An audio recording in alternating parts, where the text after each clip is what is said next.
पर ये जो एनर्जी शॉर्टेज है ये तो एक फोकस बना ही हुआ है, पर इससे बड़ा जो लगातार फोकस बना हुआ है सर, ये जो रोज कमोडिटी बाजार में कुछ ना कुछ होता है। थोड़े दिनों से लग रहा था कि चलो थोड़े स्टेबल है बाजार, बट फिर से देखिए उछाल आते हुए दिख रहा है। कच्चा तेल ब्रेंट 3 साल, WTI 7 साल, एल्यूमिनियम 13 साल की ऊंचाई और रॉ शुगर 4.5 साल की ऊंचाई, कॉटन लाइफ हाई पर चल क्या रहा है सर? दीप, मैं कब से एक चीज सोच रहा था जी।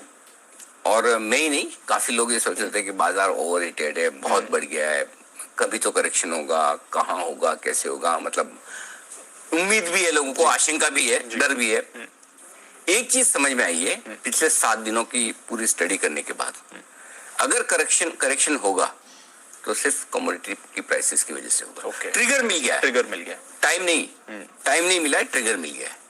तो अभी जिस तरह से दुनिया भर में माहौल बना है, फॉर एग्जाम्पल मैं आपको बताता हूं, शुक्रवार को श्रीलंका में उन्होंने गैस के दाम फ्री कर दिए कि भाई जो गैस सिलेंडर आप भरवाते हैं कंट्रोल नहीं है, वो फिक्स प्राइस नहीं रहेगी। सरकार ने कहा कि जिसको जो भाव में बेचना है बेचो, जो भाव में खरीदना है खरीदो। एक दिन में 90% दाम दुगुने हो गए, एक दिन में गैस के सिलेंडर के दाम। वहां दूध के दाम करीबन 25% एक दिन में बढ़े हैं। ये है इन्फ्लेशन, ये है महंगाई। अगर हमें लगता है कि हमारे पास बहुत ज्यादा है, तो आप आसपास और दुनिया भर में देखिए क्या कुछ हो रहा है। बिल्कुल। सो पॉइंट ये है, पैसे की ताकत है, बाजार नजरअंदाज कर रहे हैं, राइटली सो, लेकिन जब भी करेक्शन होगा, करेक्शन का ट्रिगर मिल गया। ओके। और ट्रिगर है ये इन्फ्लेशन जो ग्लोबली होता दिखा हर एक चीज में। मतलब आप कोई भी 13 साल की ऊंचाई पे एल्यूमिनियम है, कोयले के दाम डबल से ज्यादा हो गए, 3 गुने हो गए।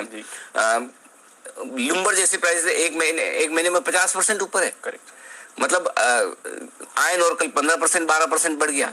मतलब ये ऐसा क्या हो गया अचानक से? मतलब ऐसा थोड़ी कि आप और मैंने शुगर बहुत ज्यादा खाना शुरू कर दिया, कॉफी ज्यादा पीना शुरू कर दी, या अचानक से हमें पावर की एक्स्ट्रा ऑर्डिनरी जरूरत है जी, वैसा भी नहीं। सो 2 चीजें हैं दीप जो ग्लोबली कमोडिटीज को बहुत तेजी से बढ़ा रही है। एक आर्टिफिशियल डिमांड, दूसरी सप्लाई साइड इशू। अब इसमें किसका क्या हाथ है पता नहीं। अब हो सकता है एक लेवल तक बहुत ऊपर कमोडिटीज को ले जाने के बाद कोई चाइना की तरफ से कोई ऐसा गेम हो जाए, वो अचानक से कोई ऐसा स्टेटमेंट दे कि सबकी सब क्रैश, एक दिन में 10, 15, 20% सारे कमोडिटीज आ भी सकते हैं, 10, 15% बढ़ सकते, तो गिर क्यों नहीं सकते? और उस समय आपको कमोडिटी मार्केट में भी और हमारे बाजारों में भी एक सभी बाजारों में, इक्विटी में भी, बाकी बाजारों में भी एक तगड़ा रिएक्शन दे सकता है। सो अगला करेक्शन जो होना है ग्लोबल मार्केट्स में, वो कमोडिटीज की वजह से होना है। क्लियर है। आज आप तेजी एंजॉय कीजिए, हर चीज के फायदे भी है, नुकसान है।